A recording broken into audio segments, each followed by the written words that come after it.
people, hello, and welcome back. Thank you so much for tuning in. I'm so glad that you're here watching this episode. And this episode is going to be about where I am mentally. Okay, we're going to talk about a little bit about the prior episodes and about where I'm at now. So thank you all for tuning in to the prior episodes of my trip of Tanzania. I'm right now getting geared up to head back on the road, and this time I'm going to Ghana. I'm nervous. I am so nervous. Not only am I nervous because there's a chance that I may not be able to go, but as well as I released some content to you all that I wasn't sure I wanted to release or tell, but I did it. And now you heard my story. Those stories that I shared with you all were nerve-wracking. From fighting my friend's boyfriend to being threatened and the reason why I made it back to the States, to now know that I'm going to another country on the continent and doing this trip again is nerve-wracking. So I've been planning for this trip for some months now.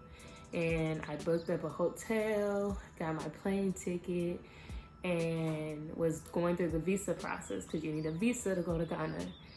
And so I got the hotel and everything, and I sent my visa off. And the visa process to send it to DC, it said that it would take 7 to 10 days. And so I've been doing a little traveling within the States, and I got back to Seattle and got settled. I was like, let me call and see the process of my visas and see what the status is. I called the embassy and they told me that they never received my passport. Then I called the post office to see where the hell my passport was. And because I don't have my tracking number, they cannot find my passport. But before that even happened, I got a call while I was in Chicago, Illinois, from the hotel that I reserved for me and a couple of friends.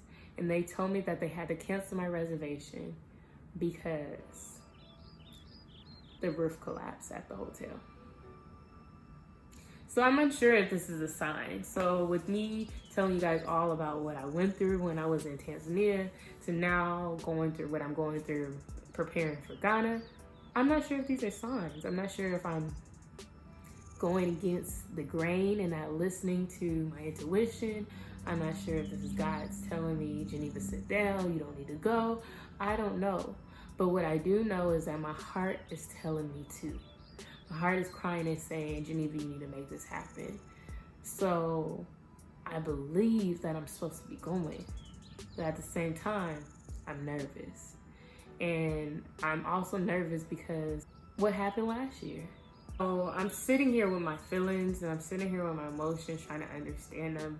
I've been crying about it. I've been running to the passport office, trying to get a new passport, calling Houston, trying to get a visa, and things are still in my way and putting barriers up. And I don't know. I'm like listening to myself and I'm trying to hear myself out and tell myself, okay, sit still, meditate. Listen to your heart, listen to your intuition, and what is it telling you? And it's telling me that I need to go. It's telling me that you can't live in fear. You can't be scared. Even though I can still close my eyes and envision the man who threatened me. I can still see his silhouette. I can still hear him tell me the things that he cares about me, but then turn around when I tell him no. He tells me that he can find me and I need to hide. Stuff like that still is triggering and is ringing. Is those all signs? Is this a sign that I need to sit still? Is this a sign that I don't need to go? It is a sign. It is a sign telling me that I have to go.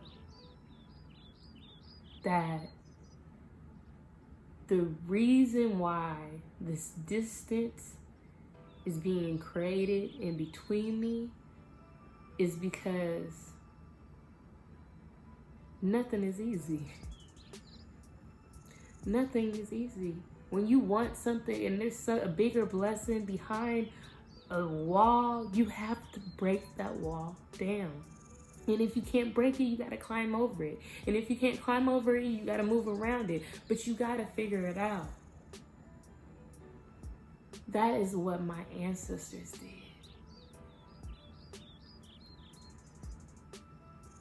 There's a reason why there's a distance between my African brothers and sisters and my African American brothers and sisters. We were whipped if we spoke our language. Our names were stripped out of our mouth.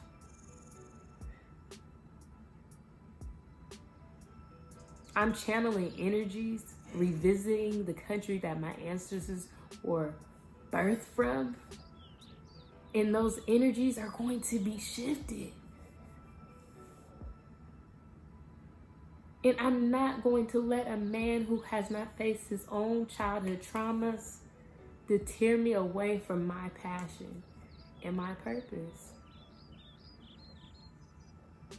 I'm not going to let worldly views and worldly things that's happening around me shift my purpose.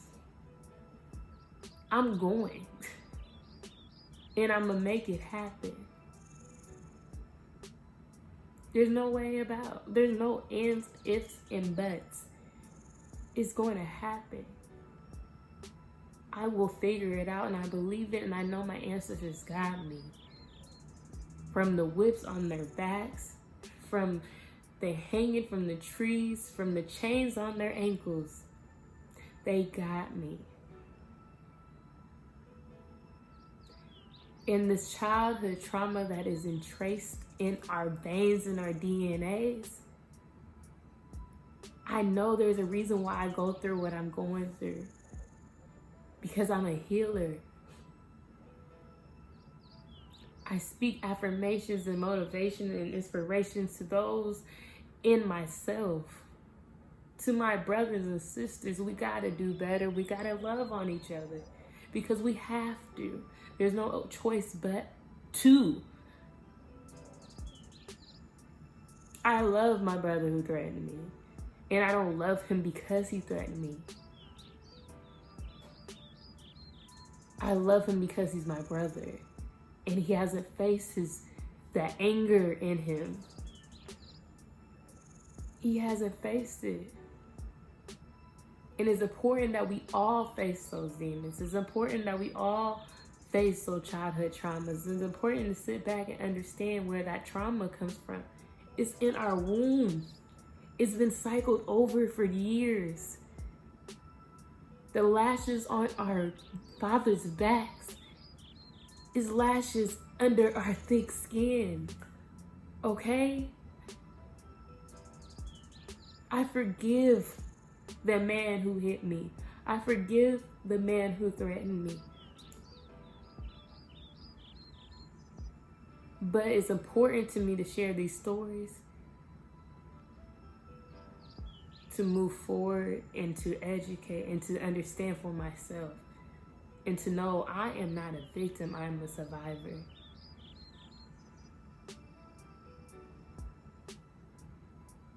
We have to look within and channel those energies and understand that God got us. Our ancestors got us. The universe got us. And we got to move accordingly to it.